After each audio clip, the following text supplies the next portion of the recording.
మీరు మంచి మంచి క్యారెక్టర్స్ చేస్తున్నారు. మీరు క్యారెక్టర్స్ చేసేటప్పుడు మీ క్యారెక్టర్ బాగుంటే సినిమాని ఓకే చేస్తారా, లేకపోతే సినిమా స్క్రిప్ట్ మొత్తం మీరు దృష్టిలో పెట్టుకుంటారా?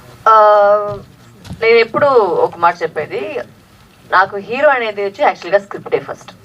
Script is the first hero. Script బాగుంటే ఆ స్క్రిప్ట్లో మేము ఏం చేస్తున్నాం అంటే, is that valuable, is it important, is it required, నాకు ఒక డిఫరెంట్గా ఉంటుందా అంటే. It is difficult for an actor to always be different because sometimes ఒక స్టీరియోటైప్ అవుతుంది.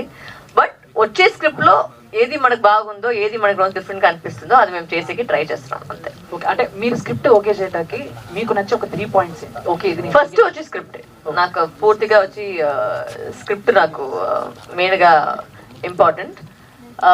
దాని తర్వాత మీరు చెప్పినట్టు నేను దాంట్లో ఏం చేస్తున్నాను, that is important. Usually I'm not very fussy about అంటే మీరు కొత్త వాళ్ళ పాత వాళ్ళ అవన్నీ నేను చూసలేదు. అంటే స్క్రిప్ట్ బాగుంటే